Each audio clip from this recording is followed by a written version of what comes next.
نحمده ونصلي على رسوله الكريم اما بعد فاعوذ بالله من الشيطان الرجيم بسم الله الرحمن الرحيم رب اشرح لي صدري ويسر لي امري واحلل عقدة من لساني يفقهوا من الناس، اور لوگوں میں سے منافقین صرف حضور صلی اللہ علیہ وسلم کے زمانے میں ہی نہیں تھے، منافقین ہر دور میں ہو سکتے ہیں. اسی لیے یہاں پر آپ دیکھ رہے ہیں کہ لفظ الناس استعمال ہوا ہے. وَمِنَ النَّاسِ، اور لوگوں میں سے، یعنی عامت الناس میں سے، ہر دور کے لوگوں میں سے.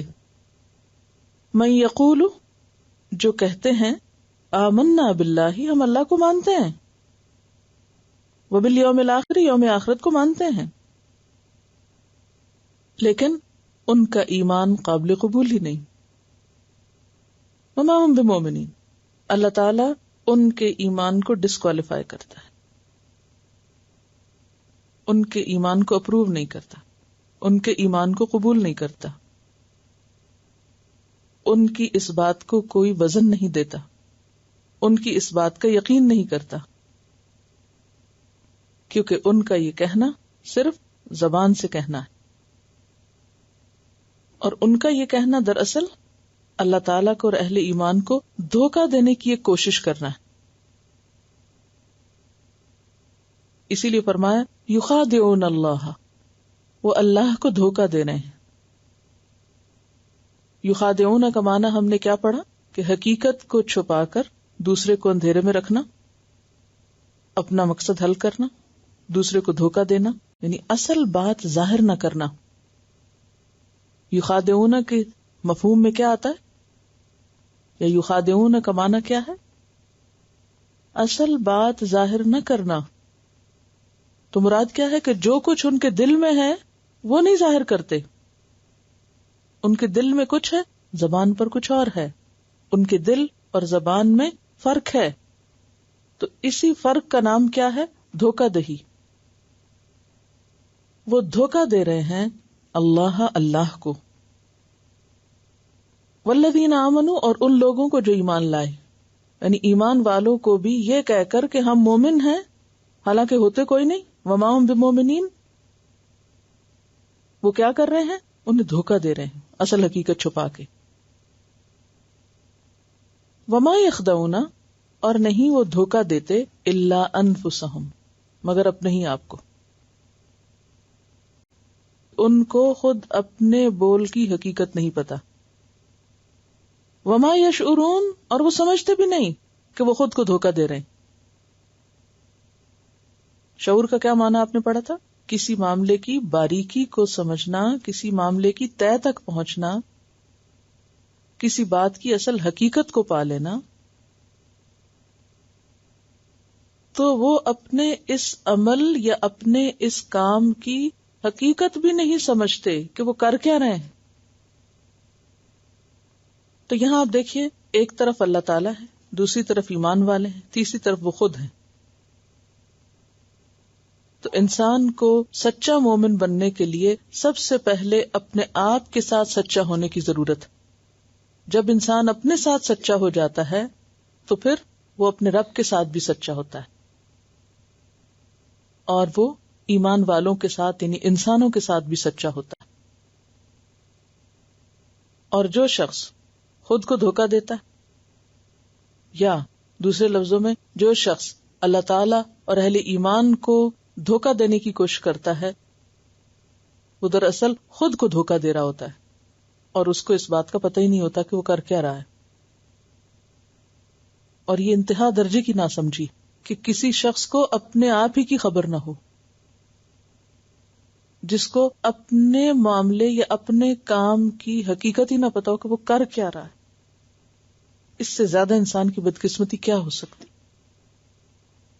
کہ وہ خود کو بھی نہ پہچانتا ہو، اس کو اپنی غلطی کا ہی نہ پتا چلتا، جس کو اپنا ہی علم نہ ہو، جس کو سیلف اویئرنس ہی نہ ہو، جس کو اپنی ذات ہی کی خبر نہ ہو. وہ رب کو کیا پہچانے گا، وہ باقی چیزوں کو کیا پہچانے گا؟ ایسا کیوں ہو گیا؟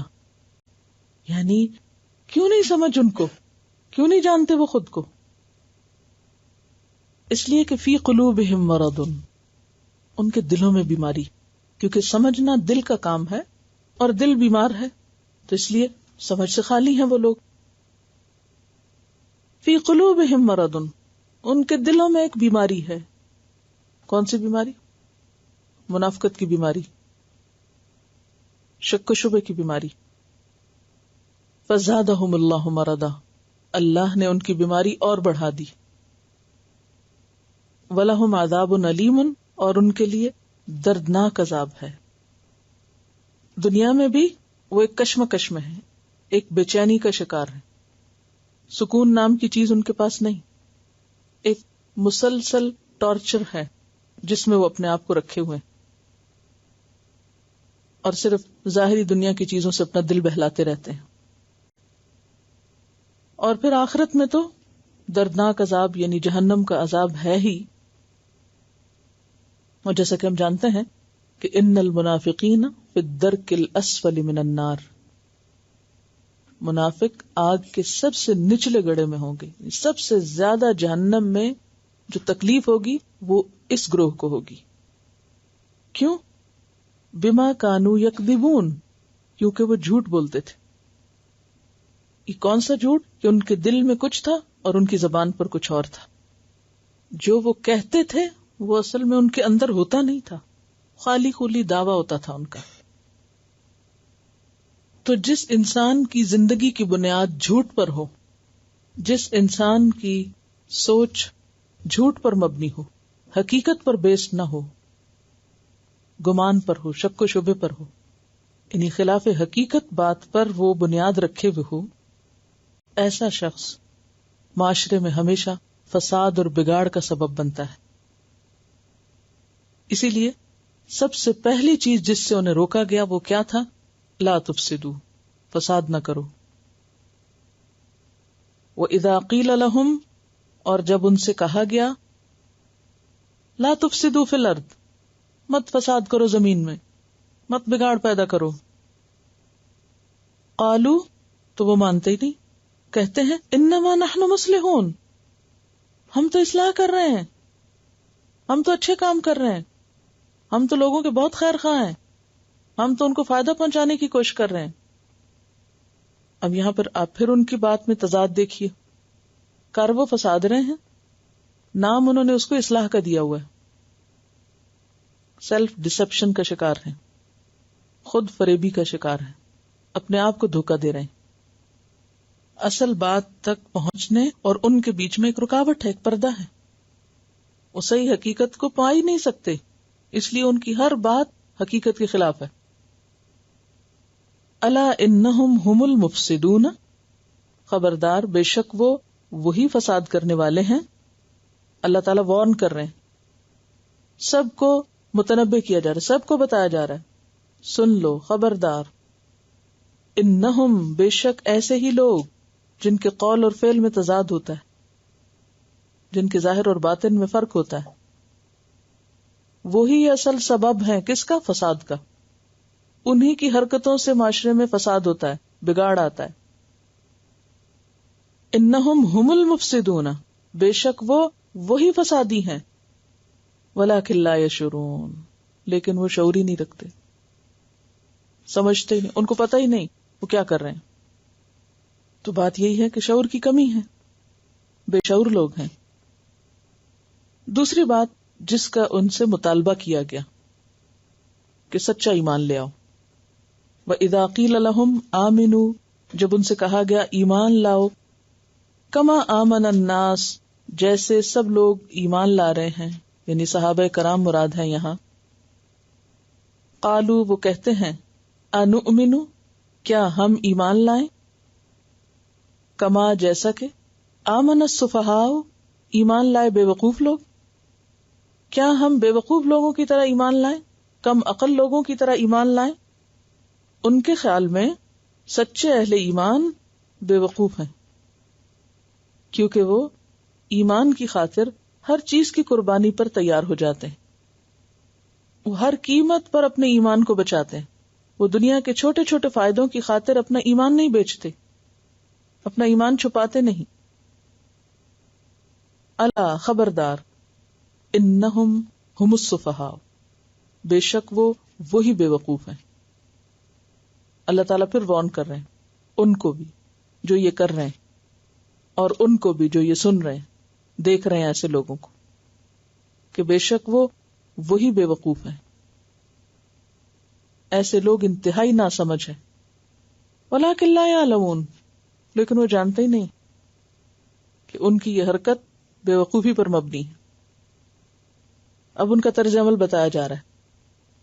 یعنی نفاق ویسے تو دل کی کیفیت کا نام ہے، لیکن عمل سے بھی ظاہر ہو جاتی. وہ کیسے؟ وَإِذَا لَقُوا الَّذِينَ آمَنُوا، جب وہ ایمان والوں سے ملتے ہیں، قَالُوا آمَنَّا، کہتے ہیں ہم ایمان لائے. ایمان والوں میں بیٹھ کر ایمان والے بن جاتے ہیں بظاہر، ویسے ہی حال حلیہ بنا لیں گے، ویسے ہی باتیں کریں گے، ان کو خوش کریں گے. وَإِذَا خَلَوْا إِلَىٰ شَيَاطِينِهِمْ، اور جب وہ اپنے شیطانوں، اپنے لیڈرز، اپنے جیسوں کی طرف ہوتے ہیں اور وہاں اکیلے ہوتے ہیں، کوئی ایمان والا نہیں ہوتا ان کے بیچ میں، قالو کہتے ہیں انا معکم، اصل میں تو ہم تمہارے ساتھ ہیں، اصل میں تو ہم تم سے بلانگ کرتے ہیں. وہ جو ان کے پاس ہم گئے تھے تو وہ کس لیے؟ انما نحن مستہزئون، ہم تو مذاق کر رہے تھے. وہ ہم اوپر اوپر سے ان کو خوش کر رہے تھے، اندر سے بات کچھ اور تھی. تو مستہزئون کیسا مذاق ہوتا ہے؟ دل دل میں مذاق کرنا، خلاف عقل کسی چیز کو دیکھ کر مذاق اڑانا. کہ ان کو اہل ایمان کی قربانیاں خلاف عقل نظر آتی کہ یہ کیا حماقت ہے کہ دین کی خاطر گھر بھی چھوڑ دو، بچے بھی چھوڑ دو، جاب بھی چھوڑ دو، مال و دولت کی بھی قربانی کرو. یہ تو سمجھ آنے والی باتیں نہیں. تو وہ ان کے اس طرز عمل پر ان کا مذاق اڑاتے ہیں، سامنے کچھ نہیں کہتے. ان کو اپنی مجلسوں میں تنہائی میں بیٹھ کر خوب ٹھٹھے اڑاتے ہیں مخلص مومنوں کی، اور ان کے سامنے مسکین بن کر، بڑے بظاہر خوش اخلاق بن کر ان کی خوب خوش آمد کرتے ہیں، تعریفیں کرتے ہیں، اور اندر سے ان کو برا بھلا کہہ رہے ہوتے ہیں. کیونکہ منافق اصل میں کہتے ہی اس کو ہیں جس کے دو رخ ہوں، دو رخا انسان، ڈبل فیس، جس کے ڈبل سٹینڈرڈز ہوں، ایک جگہ ایک طرح اور دوسری طرف دوسری طرح. اللہ یستہزئ بہم، اللہ تعالیٰ ان کا مذاق اڑاتا ہے، کیونکہ ان کے انجام کو تو وہ جانتا ہے، ان کی اصل حقیقت تو اس کو پتا ہے کہ جن کو یہ بے وقوف کہہ رہے ہیں وہ عقل مند ہیں، اور یہ خود کس قدر حماقت کو ثبوت دے رہے ہیں. وَيَمُدُّهُمْ فِي طُغْيَانِهِمْ، اگر اللہ ان کی حقیقت جانتا تو پکڑتا کیوں نہیں؟ کیونکہ وہ ان کو مہلت دے رہا ہے، ڈھیل دے رہا ہے، اور کر لیں. یا مہون، اس ڈھیل کا یہ ناجائز فائدہ اٹھا کر اور بھٹکتے چلے جا رہے ہیں. عمہن جو ہوتا ہے، ایک ہوتا ہے عمیون، آنکھوں کا اندھا ہونا. بہت سے لوگ جن کو آنکھوں سے نظر نہیں آتا، ان کے دل روشن ہوتے ہیں، بہت کچھ سمجھتے ہوتے ہیں. اور کچھ لوگ ایسے ہوتے ہیں کہ جو آنکھوں سے خوب دیکھتے ہیں، ظاہر کی چیزیں خوب ان کو نظر آتی ہیں، لیکن دلوں کے اندھے ہوتے ہیں. تو یا مہون، دل کا اندھا پن، وہی جو اوپر کیفیت بیان ہوئی. ان کو شعور نہیں، ان کو سمجھ نہیں، ان کے اندر بصیرت نہیں. اللہ یستہزئ بہم، اللہ ان سے مذاق کر رہا ہے. وَيَمُدُّهُمْ فِي طُغْيَانِهِمْ، اور انہیں ان کی سرکشی میں مہلت دیے ہوئے ہے، ڈھیل دیے ہوئے ہے، بہکنے میں چھوڑ دیا ہے، اور وہ بھی اندھا دھند چلتے چلے جا رہے ہیں غلط رستے کی طرف، اور ان کو احساس بھی نہیں کہ ہم غلط کر رہے ہیں. اولئک الذین، یہی وہ لوگ ہیں، اشتروا الضلالۃ بالہدی، جنہوں نے ہدایت دے کے گمراہی خرید لی، جنہوں نے گمراہی کا سودا کر لیا، جنہوں نے اپنے لیے گمراہی کو پسند کر لیا. جیسے قوم سمود کے بارے میں آتا ہے، فَأَمَّا ثَمُودُ فَهَدَيْنَاهُمْ، جہاں تک سمود کا تعلق ہے تو ہم نے تو ان کو راستہ دکھایا تھا. فَاسْتَحَبُّوا الْعَمَى عَلَى الْهُدَى، انہوں نے اندھا بننے کو ترجیح دی ہدایت یافتہ بننے پر. ہدایت پر انہوں نے اندھے رہنے کو ترجیح دی. آنکھیں بند کر کے بے شعور، بے علم، ناسمجھ بن کے رہنا پسند کیا، ہدایت کو قبول ہی نہیں کیا. تو ان لوگوں کا بھی حال یہی ہے کہ انہوں نے ہدایت کے بدلے گمراہی لے لی. فما ربحت تجارتہم، تو انہوں نے یہ جو سودا کیا ہے، یہ جو خرید و فروخت کی ہے، یہ ان کو فائدہ نہ دے گی. انہوں نے کسی نفع بخش تجارت میں حصہ نہیں لیا. اگر انہوں نے کوئی تجارت کرنی ہی تھی تو فائدہ مند تجارت کرتے. وما کانوا مہتدین، اور یہ ہدایت پانے والے ہیں بھی نہیں، کیونکہ ہدایت تو اس کو ملتی ہے جس کے اندر تقویٰ ہوتا ہے، جس کے اندر خدا خوفی ہوتی، جس کو ہدایت کی طلب ہوتی. اب ہم تھوڑی دیر کے لیے ان آیات پر غور کرتے ہیں اور ذرا سا ڈسکس کرتے ہیں کہ ان آیات میں جو منافقت کی بنیادی وجہ ہے یا منافقت کی جو اہم ترین پہچان ہے یا منافقانہ طرز عمل ہے، اس کی کیا خاص چیز آپ نے دیکھی یا آپ کو سمجھ میں آئی کہ منافق کون ہوتا ہے؟ اندر سے کچھ، باہر سے کچھ، قول و فعل کا تضاد رکھنے والا، ظاہر و باطن الگ الگ، ڈبل فیس، دو کشتیوں میں سوار، دو رخا. پہلی آیت میں آپ دیکھیں، اب دوبارہ آیات کو دیکھیے. پہلی آیت میں قول اور فعل کا فرق بتایا گیا کہ ان کا قول یہ کہ وہ ایمان لائے ہیں حالانکہ وہ مومن ہے نہیں. کیسے پتا چلا؟ کیونکہ عمل تصدیق نہیں کرتا. مومن کون ہوتا ہے؟ جو کہتا ہے وہ کرتا ہے. مومن کا عمل اس کی بات کی تصدیق کرتا ہے. تو یہ جو کچھ کہتے ہیں ان کا عمل اس کی تصدیق نہیں کرتا، عمل اس کے خلاف ہے. دوسری آیت میں ان کی جو صفت پتہ چلتی ہے وہ یہ ہے کہ یہ دھوکہ باز ہیں. ٹھیک ہے، فریب دینے والے، دھوکہ باز. اور دوسری بات کون سی پتہ چلتی ہے اسی آیت میں؟ منافقین کی کن نشانیوں کا، کن صفات کا پتہ چل رہا ہے کہ وہ کرتے کیا ہیں. ایک تو ہے دھوکہ دیتے ہیں اور وہ شعور ہی نہیں رکھتے. ٹھیک ہے.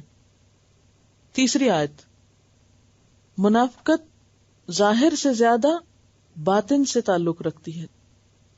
پھر اگین دل ہی کی بات ہو رہی، دل بیمار، یعنی اب ہم منافق کو کیا کہیں گے؟ بیمار دل والے، بیمار دل. اور دوسری بات اس آیت سے کیا پتہ چل رہی ہے؟ جھوٹ بولتے ہیں، یکذبون، جھوٹے. تو گویا قول و فعل کے تضاد رکھنے والے، دھوکہ باز، بے شعور، بیمار دل، جھوٹے. اگلی آیت، اس میں فساد کرنے والے، فسادی، یا ہم یوں کہہ سکتے ہیں اصلاح کے نام پر فساد کرنے والے. یہاں بھی دھوکہ ہے. پھر یعنی اتنے خوبصورت نعرے لگاتے ہیں، اتنے خوبصورت سلوگنز ہیں، بظاہر اتنی خوبصورت اٹریکٹیو چیزیں دکھائی جاتی ہیں، لیکن ان کے پیچھے دھوکہ، اس کے پیچھے مقصود کچھ اور. پھر اگین مفسدون کہہ کے اگلی آیت میں بھی ان کا بے شعور ہونا بتایا گیا کہ اصل میں یہ سب کچھ کیوں کر رہے ہیں؟ کیونکہ وہ شعور سے خالی، ان کا شعور ہی نہیں جاگا، ان کا ضمیر ہی نہیں جاگا. بے ضمیر لوگ، بے شعور لوگ. اگلی آیت میں ان کو کیا کہا گیا ہے؟ بے وقوف لوگ، بے وقوف. اور ایک اور بات بھی ان کے بارے میں کہی گئی آخر میں، علم سے خالی، لا علم. اگلی آیت میں کیا کہا گیا ان کے بارے میں؟ مستہزئون. ان بٹوین لائنز بھی ایک بات یہاں سمجھ میں آ رہی ہے. اذا لقوا الذین آمنوا قالوا آمنا واذا خلوا الی شیاطین قالوا انا معکم. ڈبل فیس، ڈبل سٹینڈرڈ رکھنے والے. ابن الوقت. ابن الوقت کون ہوتا ہے؟ وقت کا بیٹا. کیا مراد ہے؟ چلو تم ادھر کو، ہوا ہو جدھر کی. وہ جو ایک محاورہ نا انگریزی کا، جو رومنز کے بارے میں ہے کہ یعنی روم میں وہی کرو جو رومنز کرتے ہیں، جہاں جاؤ ویسے ہی بن جاؤ، جیسا دیس ویسا بھیس، یعنی جیسا ماحول ہو ویسی ہی باتیں کرو، ہر ایک کو خوش کرنے کی کوشش. یہ بھی اس سے پتہ چلتا ہے نا.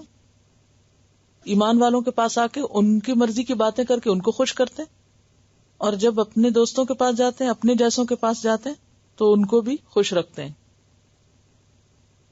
ہر ایک کو خوش رکھنے والے.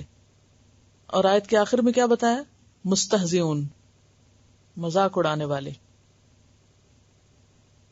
پھر فرق وہی ہے نا، دل میں مذاق کرنے والے. یعنی ایک ہوتا ہے نا ظاہر مذاق، تو مستہزئون میں کیا خاص لفظ ہے؟ دل ہی دل میں مذاق اڑانے والے. پھر اندر کچھ باہر کچھ، دوبارہ وہی خصوصیت آ رہی ہے. اللہ یستہزئ بہم، اگلی آیت میں ان کی ایک پہچان بتائی جا رہی ہے کہ وہ کیا کر رہے ہیں. یعنی ایک اور غلط فہمی کا شکار ہیں وہ، اللہ کی طرف سے دی ہوئی مہلت کو اپنے لیے کیا سمجھ رہے ہیں، اس کے بارے میں بھی غلط فہمی کا شکار ہیں. وہ اس مہلت کو اپنے لیے رحمت سمجھ رہے ہیں. تو نتیجتاً کیا ہے؟ یا مہون، بے بصیرت یا گمراہی میں رہنا پسند کرنے والے. اگلی آیت میں اولئک الذین اشتروا الضلالۃ بالہدی فما ربحت تجارتہم وما کانوا مہتدین. تو یہ کون لوگ ہیں؟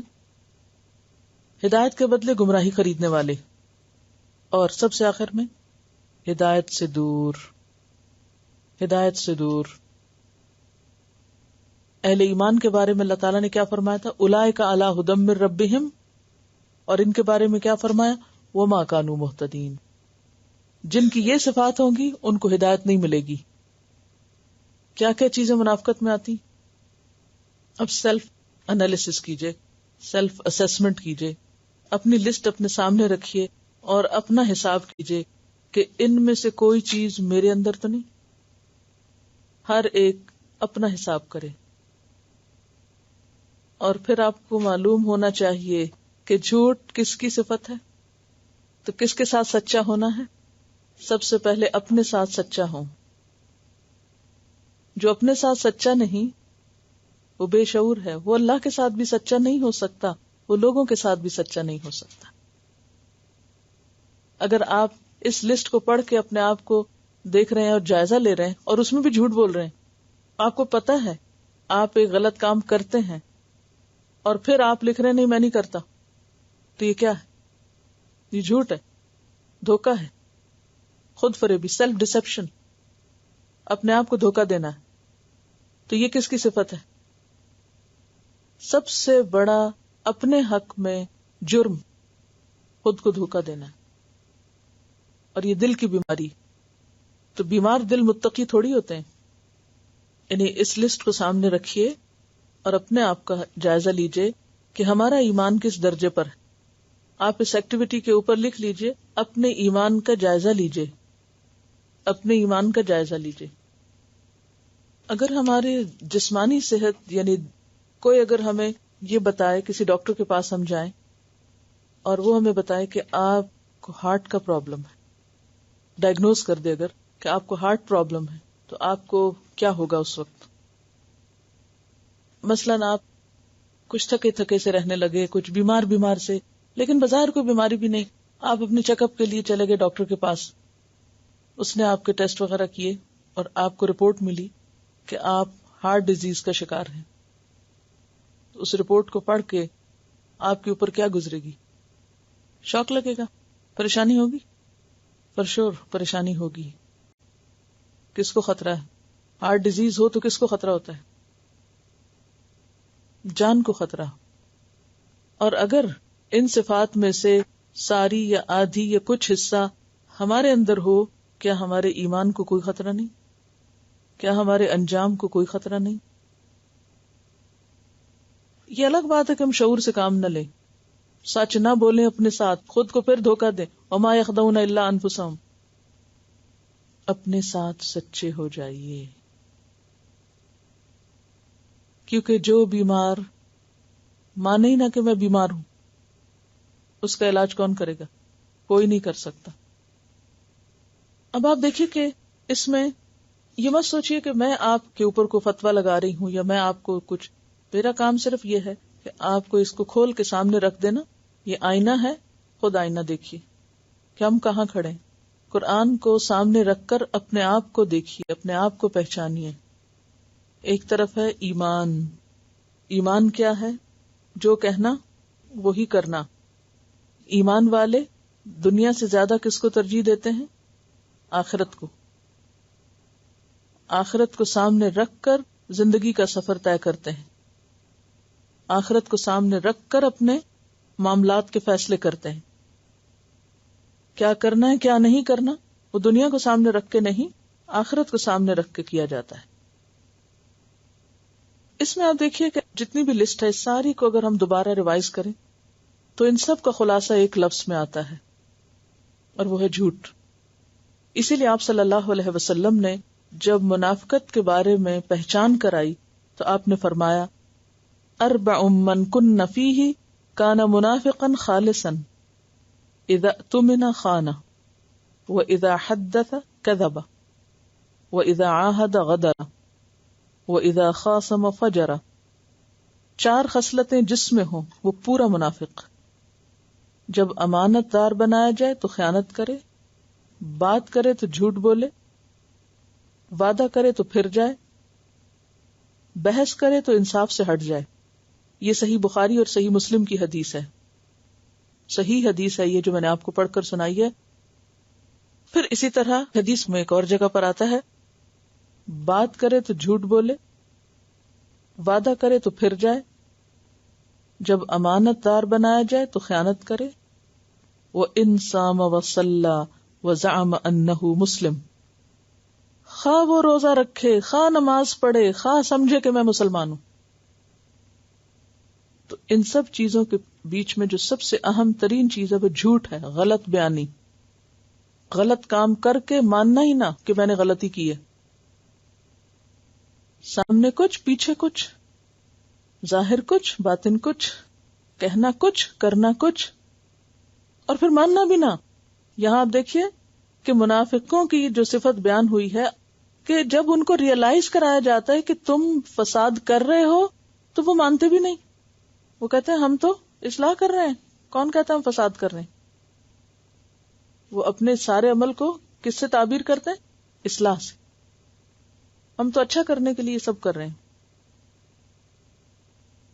صحیح بخاری میں آتا ہے کہ ایک وقت آئے گا کہ جب لوگوں کے اندر سے امانت اٹھ جائے گی.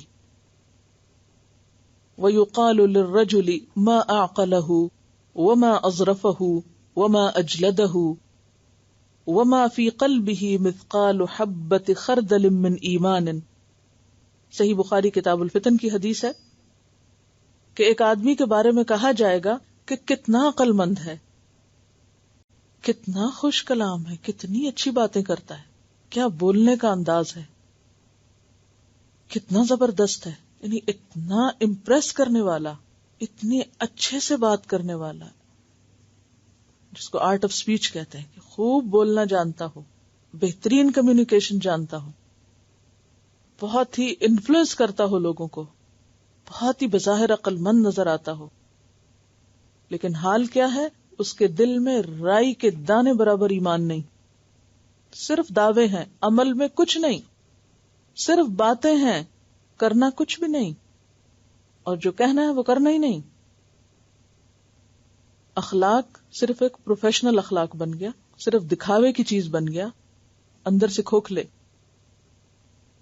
اب آپ دیکھیں کہ دین جو ہے نا وہ صرف پڑھنے پڑھانے کا نام نہیں. اصل بات ہے جب انسان کا معاملہ کسی دوسرے سے پیش آئے، جب انسان کسی کے ساتھ انٹریکٹ کرے تو کیا ہوتا ہے؟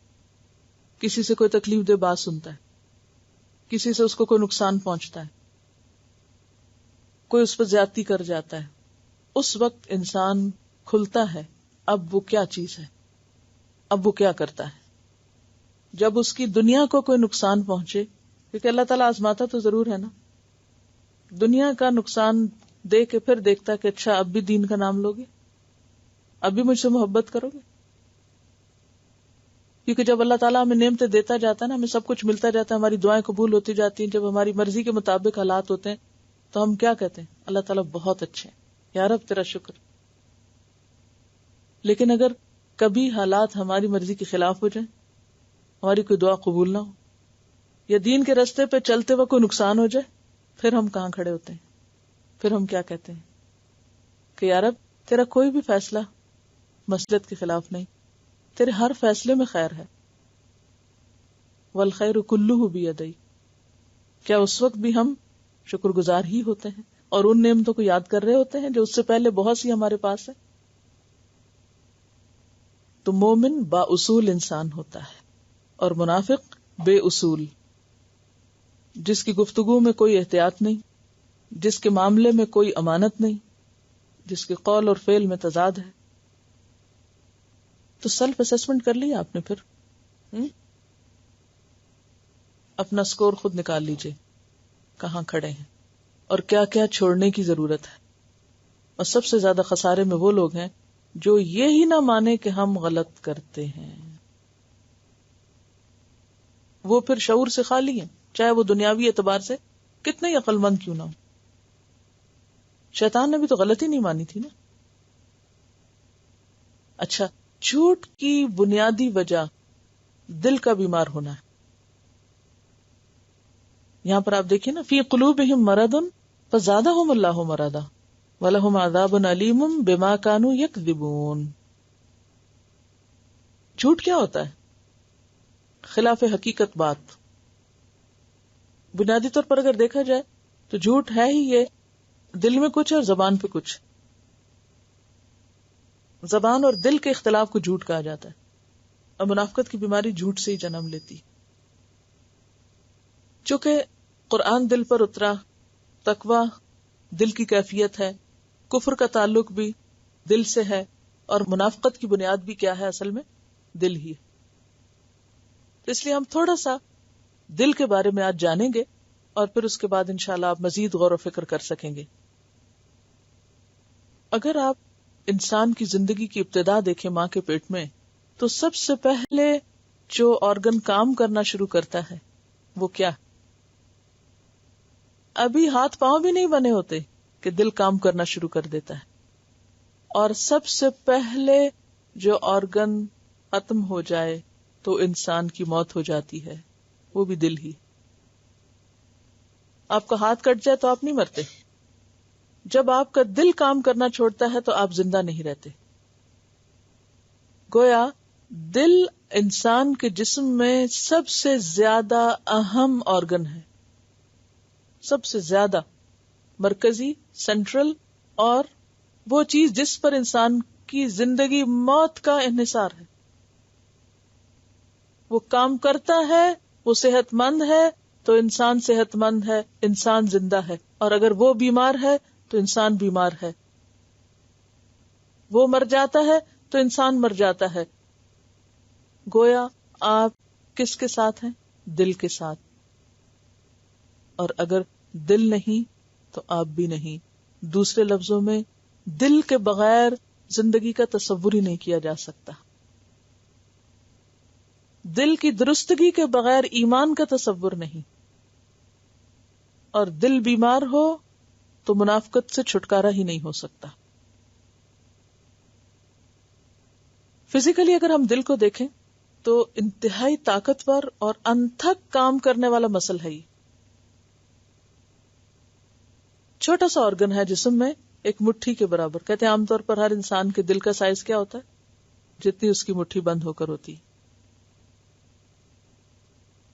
نارملی ایک ایڈلٹ کے اندر 4 انچز لمبا اور 2.5 انچز چوڑا ہوتا ہے، اور اس کے اندر 2 پمپ ہوتے ہیں، یا اس کے 2 حصے ہوتے ہیں جو ایک دیوار سے الگ ہوتے ہیں، یعنی اس کے اندر ایک پردہ ہوتا ہے اس کے 2 طرفوں میں، اور پھر ایک حصہ خون کو دل میں لاتا ہے پورے جسم کے، اور دوسرا حصہ جسم کو سپلائی کرتا ہے۔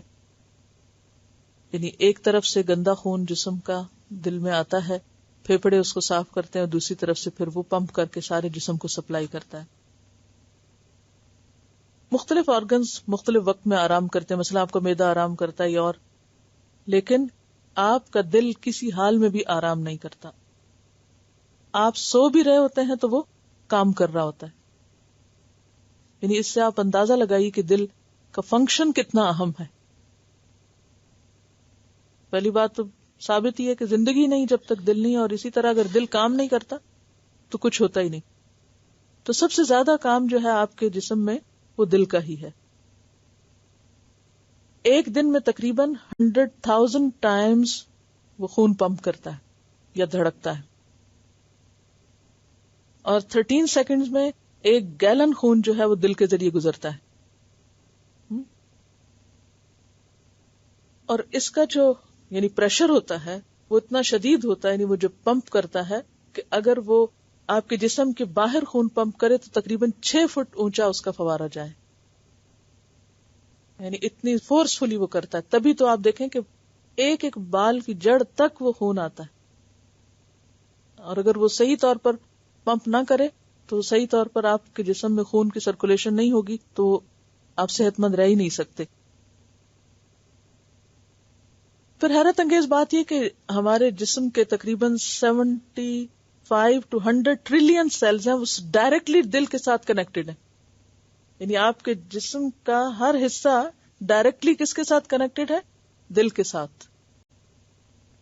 تو گویا جو دل میں ہے وہ جسم کے ایک ایک، اگر میں کہوں بال تو بال بہت بڑی چیز ہے، ایک ایک سیل تک جاتا ہے.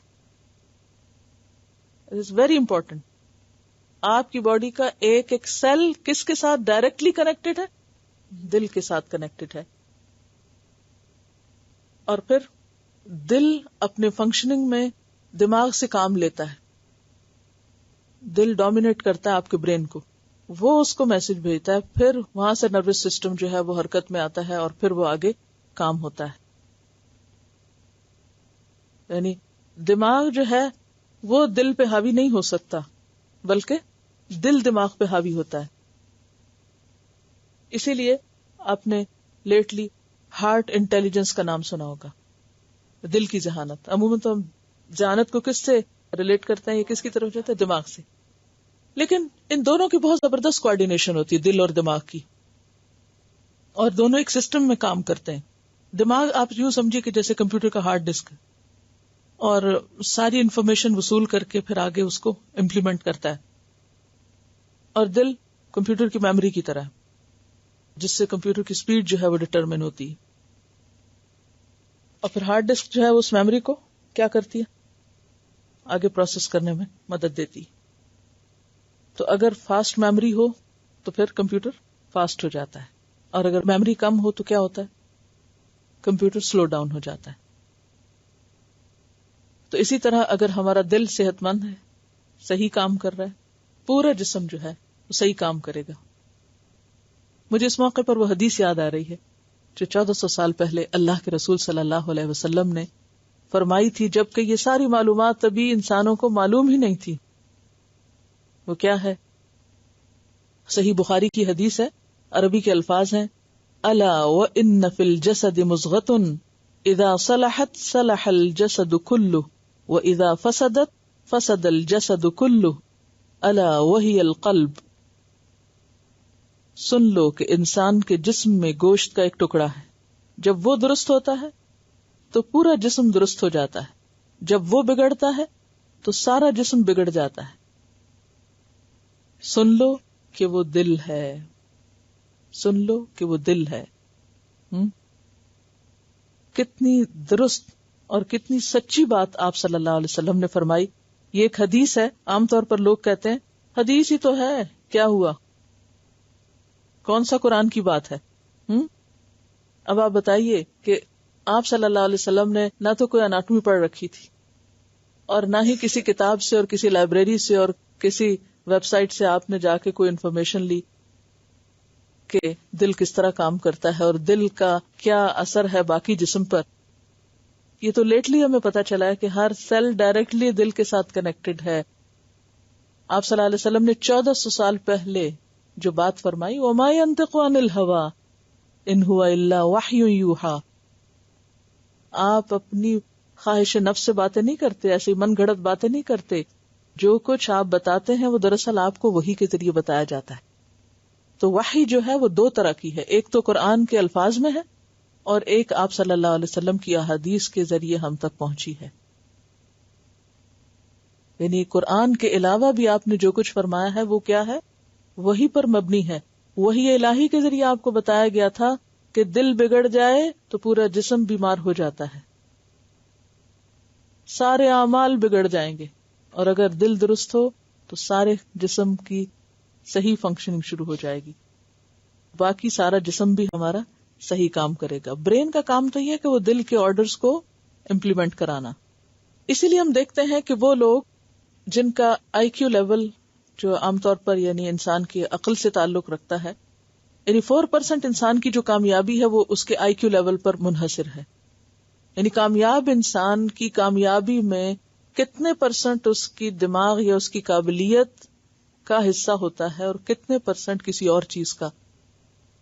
تو دیکھا یہ گیا ہے، ریسرچ یہ بتاتی کہ 4% صرف آئی کیو کا حصہ ہوتا ہے، باقی سارے کا سارا 96% اس کی ایموشنل انٹیلیجنس پر بیسڈ ہوتا ہے، اور اس میں دل کا حصہ ہوتا ہے کہ انسان بہیو کس طرح کرتا ہے، انسان چیزوں کو پرسیو کس طرح کرتا ہے. اسی لیے ہم دیکھتے ہیں کہ کچھ لوگ بہت کامیاب زندگی گزارتے ہیں، لوگوں کے ساتھ ان کے معاملات بہت اچھے ہوتے ہیں، وہ نبھانا جانتے ہیں، وہ لوگوں کے ساتھ بنا کے رکھتے ہیں اور اپنے اعمال کو بھی درست رکھتے ہیں. آخرت اصل کامیابی تو آخرت کے مفلحون تو صرف وہ نہیں جو دنیاوی اعتبار سے کامیاب ہے، لیکن اگر صرف دنیاوی کامیابی کو بھی دیکھا جائے تو انسان کو کامیاب ہونے کے لیے بہت زیادہ انٹلیکچوئل ہونا کافی نہیں. کیا آپ ایک بہت بڑے سائنٹسٹ ہیں تو آپ ضروری طور پر بہت کامیاب انسان ہیں. آپ نے دیکھا ہوگا کہ کئی لوگ ہائیلی ایجوکیٹڈ ہوتے ہیں، ہائیلی کوالیفائڈ ہوتے ہیں، لیکن عملی زندگی میں انتہائی ناکام شوہر، ناکام باپ، ناکام بیٹا، اسے عورتوں کے لیے بھی یوز کر لیجیے، ناکام بیوی، ناکام ماں، ناکام فیلو مطلب یہ کہ لوگوں کے ساتھ ہر وقت ایک مصیبت کھڑی رکھنے والا انسان، کیونکہ معلومات تو خوب ہیں اس کے دماغ میں، لیکن انسانوں کے ساتھ جینا یا ان معلومات کو استعمال کرنے کا کوئی ڈھنگ ہی نہیں ہے، کوئی طریقہ ہی نہیں، کوئی سلیقہ ہی نہیں ہے. اسی وجہ سے آج ہم دیکھتے ہیں کہ جو نفسیاتی بیماریاں ہیں یا روحانی طور پر لوگ زیادہ ڈسٹرب ہیں، زیادہ ٹرینکولائزرز کا استعمال ہو رہا ہے بنسبت جسمانی بیماریوں کے. کیوں؟ اس لیے کہ دل بیمار ہے نا. دماغ نے تو خوب کام کیا لیکن دل بیمار ہے، اور ایکچولی دل جو ہے وہ ایموشنز کی سیٹ ہے، یعنی ہمارے ایموشنز کہاں ہیں؟ دل میں ہے. اور اسی طرح یہ ہے کہ دل اور دماغ کا باہم لنک تو رہتا ہی ہے، لیکن حقیقت میں اگر دل درست ہو، ہر چیز اپنی جگہ پر ہو، تو دماغ بھی اسی کے مطابق ایکٹ کرتا ہے. اور اصل انٹیلیجنس کیا ہے؟ ایموشنز کو پہچاننا اور مینج کرنا. ایموشنز کیا ہوتے ہیں؟ مثلا غم، غصہ، محبت اور نفرت. ٹھیک ہے، یہ ایموشنز ہیں. جس کو پتہ ہی نہیں نفرت کیا، محبت کیا ہے، غم کیا، غصہ کیا ہے، وہ ایک بے حس انسان ہے، بس اس کو یہ پتا ہے کتابوں میں کیا لکھا ہے. نہ وہ محبت کرنا جانتا ہے، نہ اسے نفرت کا کچھ پتا ہے، نہ کسی غم کا، نہ غصے کا، نہ کچھ. تو وہ تو ایک سینس لیس انسان ہو گیا نا. اب کچھ لوگوں کو یہ ساری چیزیں تو خوب پتا ہوتی ہے، محبت کیا، نفرت کیا، سب، لیکن مار کہاں کھاتے ہیں، تکلیف کہاں اٹھاتے ہیں؟ جہاں ایموشنز کو مینج نہیں کر سکتے. محبت کی تو دیوانے بن گئے، نفرت کی تو پاگل ہو گئے نفرت میں بھی، غم ہے تو وہی منائے چلے جا رہے ہیں، اس سے باہر ہی نہیں آ رہے، غصہ ہے تو بالکل شیطان بن گئے اس میں حد سے زیادہ، آپ پہ سے باہر. یعنی اگر کسی شیطان کی تصویر دیکھنی ہو تو شدید غصے میں کسی انسان کو دیکھا کرے، اس کی آنکھیں، اس کا منہ، اس کے کان، اس کا سارا جو ہے. تو بات یہ ہے کہ اصل انٹیلیجنس دماغ کی انٹیلیجنس نہیں بلکہ ہارٹ کی انٹیلیجنس ہے کہ انسان ایموشنز کو پہچانتا بھی اور ان کو مینج بھی کرنا جانتا ہو. اور پھر یہ بھی ہے کہ عام طور پر ہم سمجھتے ہیں کہ سوچ سمجھ کا کام صرف دماغ میں ہوتا ہے. تو لیٹلی 2 سائنٹسٹ ہیں یا 2 فزیولوجسٹ ہیں, جان اور لیسی ان کا نام ہے, انہوں نے یہ ڈسکور کیا ہے کہ دل کے اندر تقریباً 40,000 نیورونز ہوتے ہیں. اور پھر آپ دیکھیے کہ دماغ ہی صرف معلومات کو سٹور نہیں کرتا بلکہ دل کے اندر بھی. کہا یہ جاتا ہے کہ دماغ کے 3 حصے, ان میں سے جو سب سے اندر کا, جیسے زمین کے 3 لیئرز ہیں, تو آپ یوں سمجھے کہ جیسے آپ زمین ہی کی اس کو دیکھ رہے ہیں, تو زمین کا جو اندر کا حصہ ہوتا ہے وہ کیا کہلاتا ہے؟ کور اس کا جو ہے. اسی طرح دماغ کے اندر کا ایک حصہ ہے جہاں ڈیزائرز ہوتی ہیں, اس سے باہر کا یہاں ایموشنز ہوتے ہیں. جو باہر کا حصہ بالکل آؤٹر لیئر ہے, یہاں انٹلیکٹ ہوتا ہے. ٹھیک ہے. اب ہارٹ جو ہے اس کے اندر جو خیال آتا ہے, یعنی جو ہمارے اندر دل میں جو سوچ آتی ہے, جو خیال آتا ہے, وہ جا کر کس کو ٹریگر کرتا ہے؟ یا ڈیزائرز کو, یا ایموشنز کو, یا انٹلیکٹ کو. اور دل جو ہے وہ دماغ کو کنٹرول کرتا ہے, دماغ دل کو نہیں کرتا. اسی لیے آپ دیکھیں کہ بہت سے فیصلے ہم لاجک کی بنیاد پہ نہیں کرتے. کس کی بنیاد پہ کرتے ہیں؟ ہاں, جو دل میں آتا ہے اس کی بنیاد پہ کرتے ہیں. تو پہلی بات تو یہ کہ جو ایکٹیویٹی دل کے اندر ہو رہی ہوتی ہے وہ براہ راست دماغ پر اثر انداز ہوتی ہے. جو ہارٹ ردم ہے, یعنی ہارٹ کا جو ایفیشنسی ہے, یہ جو ہارٹ کا جتنا بہترین کام ہوتا ہے وہ ہمارے دماغ پہ اثر انداز ہوتا ہے, اور دماغ بھی اسی حساب سے پھر جسم سے کام کرا لیتا ہے. جب دل بیمار ہوتا ہے تو اس کا اثر کس پہ پڑتا ہے؟ جا کے دماغ پہ پڑتا ہے, اور پھر دماغ جو ہے وہ جسم سے کام ہی نہیں کرا سکتا. اسی لیے آپ نے کیا فرمایا, اگر یہ بیمار ہو جائے سارا جسم بیمار ہو جاتا ہے. منافقوں کے دل بیمار ہیں, ان کے دل میں رب بستا ہی نہیں, انہوں نے رب کو پہچانا ہی نہیں, انہوں نے ایمان کا ذائقہ چکھا ہی نہیں. نتیجہ کیا ہوتا ہے کہ وہ وہاں سے دماغ کی طرف جو خیالات اٹھتے ہیں وہ بھی کس حصے کو جا کے ٹریگر کرتے ہیں؟ مختلف حصوں کو, اور پھر اسی طرح کی سوچ ان کی بنتی ہے دماغ میں, اور پھر وہ سارے جسم اور ان کا عمل اس کے مطابق نہیں ہوتا. اب آپ دیکھیں نا, زبان تو ایک طرف رہ گئی نا, وہ زبان سے شور مچاتے رہتے ہیں, ہم ایمان والے, ہم ایمان والے, ہم ایمان والے, لیکن چونکہ دل میں نہیں, دل میں کچھ اور ہے, دل میں ڈیزائرز ہیں. اب وہ ڈیزائرز کس کو جا کے ہٹ کریں گی؟ دماغ میں ڈیزائرز کو. اب دماغ بھی کیا حکم دے گا باقی جسم کو کہ کدھر چلو, ڈیزائرز پوری کرنے چلو. اس میں جو دنیاوی خواہشات بھری ہوئی ہیں تو کیا ہوگا, وہ اسی کو جا کر ہٹ کرے گا, اور اسی کے ذریعے پھر ساری خواہشات کے پیچھے انسان دوڑنا شروع کر دے گا. کچھ لوگ بڑے ہی عقل مند بنتے ہیں تو وہ جو دل میں ان کے دنیا کی جو مٹیریلزم ہے یا مادہ پرستی یا دنیا کی محبت, مال و دولت وغیرہ, تو اس کی کیلکولیشنز خوب کر سکتے ہیں, تو وہ جا کے برین کے اسی حصے کو اس کو ٹریگر کرتے ہیں, پھر وہ اسی کے مطابق. اب آپ دیکھیں نا عمل کیسے ہوتا ہے. ہمارے جیب میں پیسے ہیں, ہاتھ نے پیسے نکال کے کسی کو دینے, ہاتھ کیوں نہیں نکالتا؟ کہ اس کو میسج ہی نہیں ملا دماغ سے. دماغ سے میسج کیوں نہیں آ رہا؟ دل نہیں چاہ رہا. اور اگر دل چاہ رہا ہوگا تو کیا ہوگا؟ عمل بدلے گا کہ نہیں؟ دل بدلے گا تو عمل بدلے گا. لکھ لیجیے اس جملے کو, دل بدلے گا تو عمل بدلے گا. ہمارا دل جو ہوتا ہے نا وہ دماغ کے 3 حصوں میں سے ایک کو سلیکٹ کرتا ہے, اور اس پر ہمارے ڈیسیژنز پھر بنتے ہیں. کبھی ہم اپنے ایموشنز کو استعمال کرتے ہیں تو ہمارے فیصلے کون سے ہوتے ہیں؟ ایموشنل. کبھی لاجک کو یوز کرتے ہیں تو پھر ہمارے فیصلے کس پر بیسڈ ہوتے ہیں؟ لاجک پر. کبھی ڈیزائرز کو تو ہمارے فیصلے پھر خواہشات پر مبنی ہوتے ہیں. کبھی جذبات پہ مبنی ہوتے ہیں, کبھی خواہشات پہ مبنی ہوتے ہیں, کبھی عقل پر, وہ لاجک پر مبنی ہوتے ہیں.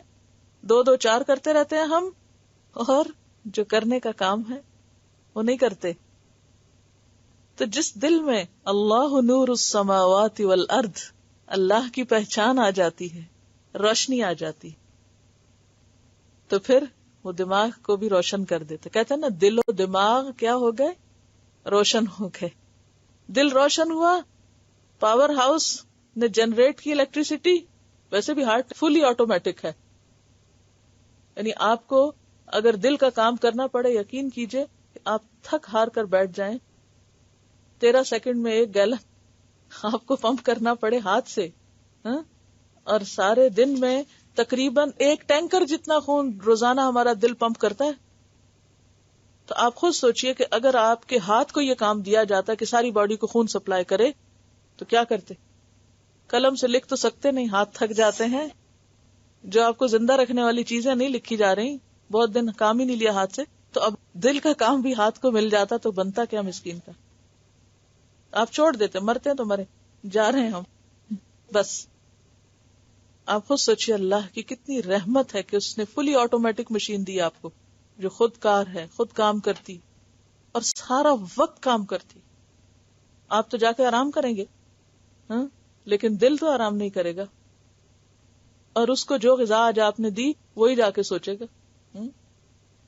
تو جب تک دل نہیں بدلتے، آپ صلی اللہ علیہ وسلم نے دلوں کو بدلا تھا، ہارٹ ٹرانسپلانٹ کیے تھے، فزیکلی نہیں بلکہ اسپرچولی دھو ڈالا تھا دلوں کی بیماریوں کا علاج کیا تھا، ہارٹ ڈیزیز کو ڈائگنوز کیا تھا اور ان کا علاج کیا تھا، اور دل صحت مند ہو گئے تھے.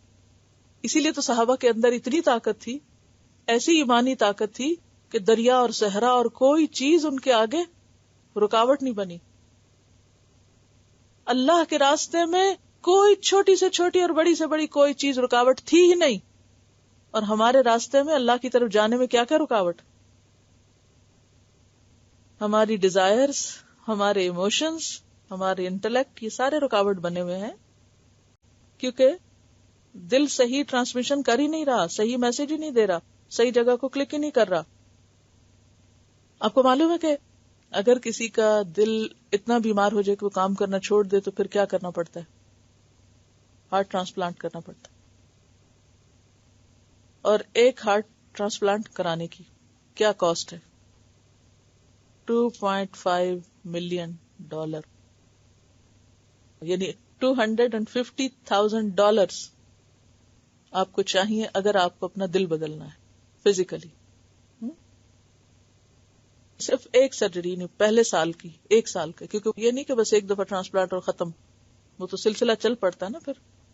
تو اللہ کی یہ کتاب آپ کی دل بدلنا چاہتی ہے، کوئی قیمت دینے کو تیار نہیں. اسی لیے تو اللہ تعالیٰ پھر ہدایت نہیں دیتا نا، کیونکہ کوئی لینا ہی نہیں چاہتا. کیوں نہیں لینا چاہتے؟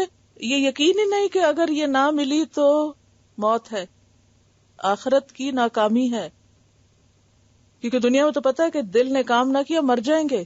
آخرت کے لیے تو ہم سوچتے ہی نہیں کہ اگر ہمارے دل درست نہ ہوئے اور ان کے مرض دور نہ ہوئے تو ہم مر جائیں گے. فی قلوبہم مرض فزادہم اللہ مرضا وَلَهُمْ عَذَابٌ أَلِيمٌ. ہارٹ ٹرانسپلانٹ چھوٹی موٹی ہارٹ ڈیزیز میں نہیں ہوتا. کب ہوتا ہے؟ جب مرض حد سے زیادہ بڑھ جاتا ہے. تو یہاں بھی آپ دیکھیں کہ منافقوں کے دلوں میں بیماری ہے، اور چونکہ ان کو احساس ہی نہیں وہ بیمار ہیں، وہ علاج ہی نہیں کرواتے، نہ بدلنا چاہتے اپنے دلوں کو، لہٰذا وہ اسی بیماری میں جیتے رہتے ہیں. تو جس مرض کا علاج نہ کیا جائے تو کیا ہوتا ہے؟ واقعی بڑھتا ہے، تو خود ہی ختم ہو جاتا ہے. بڑھتا ہے دل کی بیماری خاص طور پر، جب وہ بڑھتا جاتا ہے تو پھر کیا ہوتا ہے؟ موت. تو یہاں ان خرابیوں کے ساتھ انسانوں کی جو دلوں کی بیماریاں بڑھتی چلی جاتی ہیں، لوگ ریئلائز ہی نہیں کرتے کہ اینڈ کہاں ہونے والا ہے، نتیجہ کیا نکلنے والا ہے، اور وہ سمجھتے ہیں ہم جو کچھ کر رہے ہیں وہ ٹھیک کر رہے ہیں. اس قدر خوش فہمی، سیلف ڈسپشن کا شکار. اسی لیے سب سے پہلی آیت میں کیا فرمایا گیا کہ وہ دھوکہ دے رہے ہیں سب کو، اللہ کو اور بندوں کو، زبان سے بول بول کے کہ ہم بہت اچھے ہیں اور بڑے ہی ہم ایمان والے ہیں، حالانکہ وہ اپنے آپ کو دھوکے میں رکھے ہوئے ہیں. جو بیمار یہ نہ سمجھے کہ وہ بیمار ہے، سیلف ڈسپشن کا شکار ہوتا ہے، اور اس کے نتیجے میں بیماری بڑھتی رہتی ہے، اور آخر کار وہ شخص ہلاکت سے دوچار ہو جاتا ہے. تو انتہائی ضروری ہے کہ ہم سب اپنے دلوں کی طرف توجہ فرمائیں. غفلت کا پردہ دل سے اٹھ کر قرآن کا نور اس پہ جب پڑھنے لگتا ہے تو پھر ہر چیز میں ریفلیکٹ کرتا ہے. وہ صرف پھر کلاس روم کی حد تک کام نہیں ہوتا. اور اسی کیفیت سے انسان دراصل ربانی کی منزل تک پہنچتا ہے. رب کی معرفت کہاں آئے گی؟ دل میں آئے گی. جب دل میں رب کی معرفت، پہچان ہوگی، رب کی محبت ہوگی، سب سے بڑھ کر رب کی قدر ہوگی، تو پھر کیا ہوگا؟ وہ کہاں جائے گی ساری ٹرانسمیشن؟ دماغ کو. اور پھر دماغ کے عمل کے نتیجے میں کیا ہوگا؟ ہمارے اعمال تبدیل ہوں گے. دین محض اوپر سے کسی لبادے کے اوڑھنے کا نام نہیں ہے. لوگ کیا سمجھتے ہیں؟ مخصوص طرح کا لباس پہن لیں یا مخصوص طرح کے کام کرنے لگیں.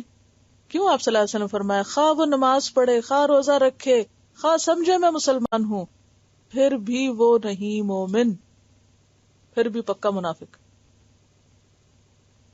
خالص منافق. کیوں؟ کیونکہ اندر نہیں بدلا، اندر میں تبدیلی کوئی نہیں آئی. یہ جو اوپر اوپر سے کام ہو رہے ہیں یہ کافی نہیں. ہم سب کس دھوکے میں رہتے؟ چونکہ فلاں نماز پڑھتا ہے، یا چونکہ فلاں حجاب اوڑھا ہوا ہے، یا فلاں کا اپیرنس بڑا اسلامی ہے، اتنی بڑی داڑھی رکھی ہوئی ہے، لیکن کھول کے دیکھو تو جھوٹ، فریب، معاملوں میں گڑبڑ، کہنا کچھ کرنا کچھ. اسی چیز نے تو اسلام کو بدنام کر کے رکھ دیا، یا نہیں؟ لوگ اسلام سے کیوں بھاگتے ہیں؟ لوگ دین والوں سے کیوں بھاگتے ہیں؟ منافقوں کو سب سے بدترین جگہ پر کیوں رکھنے کا کہا گیا؟ عذاب علیم کیوں کہا گیا؟ اسی وجہ سے. میسج کیا ہوا کہ جس کو ہدایت ہی نہ ملی، یعنی منافقت کا سب سے بڑا نقصان کیا ہے؟ ہدایت سے محرومی. تو جس کو ہدایت ہی نہ ملی، خواہ وہ قرآن پڑھتا اور پڑھاتا ہی کیوں نہ رہے، اور وہ بے شعور، اس کو پتہ ہی نہ ہو کہ وہ محروم ہے اصل ہدایت سے، تو اس سے بڑی بدقسمتی کیا ہو سکتی ہے؟ کیونکہ بہت سے لوگ اس دھوکے کا شکار ہوتے ہیں نا، کہ ہم قرآن پڑھا رہے ہیں، ہم پڑھے ہوئے ہیں، ہمیں اتنے نمبر لیے ہوئے ہیں، اتنا جانتے ہیں. اس سے بڑی بدقسمتی بھی کوئی ہو سکتی ہے کسی؟ وما یشعرون، شعور بھی کوئی نہیں. سبحانک اللہم و بحمدک، نشہد ان لا الہ الا انت، نستغفرک و نتوب الیک. السلام علیکم و رحمۃ اللہ وبرکاتہ.